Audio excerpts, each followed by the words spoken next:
আসসালামু আলাইকুম ওয়া রাহমাতুল্লাহি ওয়া বারাকাতুহু। সম্মানিত ভাই ও বোনেরা, দেশ এবং দেশের বাইরে থেকে যাহারা আমাদের এই অনুষ্ঠান দেখতেছেন, সকলকেই জানাই আন্তরিক মোবারকবাদ। আমরা আজকে আলোচনা করব, স্বপ্নের মধ্যে যদি আমরা মন্দির বা গির্জা দেখতে পাই, তাহলে এই স্বপ্নটি কি আমাদের জন্য ভালো কিছু বয়ে আনতেছে ভবিষ্যতে, না আমাদের জীবনে খারাপ কিছু বয়ে আনতেছে? এর ব্যাখ্যাগুলো আমরা জেনে নেব আল্লামা মুহাম্মদ ইবনে সিরিন রহমতুল্লাহি আলাইহির কিতাব থেকে এবং অন্যান্য স্বপ্নের ব্যাখ্যাকারকদের কিতাব থেকে। আমরা সকলেই জানি মন্দির এবং গির্জা এটা ইহুদি এবং কাফেরদের উপাসনালয়। আমরা যদি মন্দির দেখতে পাই, স্বপ্নের মধ্যে মন্দিরের মধ্যে মূর্তি দেখতে পেলাম, কিন্তু আমরা কেউ পূজা করিনি।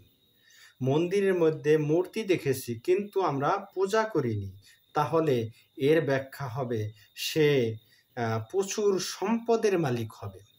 মন্দিরের মধ্যে মূর্তি দেখতে পাই কিন্তু আমরা সেগুলোর উপাসনা করিনি, পূজা করিনি, তাহলে আমরা প্রচুর অর্থের সম্পদের মালিক হব। আল্লামা মুহাম্মদ ইবনে সিরিন রহমতুল্লাহি আলাইহি লেখেন, স্বর্ণের গির্জা বা মন্দির, স্বপ্নে গির্জা বা মন্দির দেখতে পাওয়া এবং তার পাশে গান বাজনা, কুফরি, বেদাত, এই সমস্ত কাজ দেখা, এটা জাহান্নামের আলামত। আল্লামা মুহাম্মদ ইবনে সিরিন রহমতুল্লাহি আলাইহি বলেন, এগুলো হলো জাহান্নামের আলামত। কেউ কেউ বলেন স্বপ্নে কখনো কখনো যে এই মন্দির এবং গির্জার মধ্যে গান বাজনা এবং কুফরি কাজ, এটা জেলখানায় আবদ্ধ হওয়ার আলামত। যে কেউ যদি এগুলো দেখতে পায়, তাহলে তার একটি ব্যাখ্যা হলো সে জেলখানায় আবদ্ধ হতে পারে ভবিষ্যতে। এবং কাফেরদের জন্য এগুলো শুভ লক্ষণ। কোনো কাফের যদি মন্দির গির্জা দেখতে পায়, তাহলে তার জন্য সেটি শুভ লক্ষণ।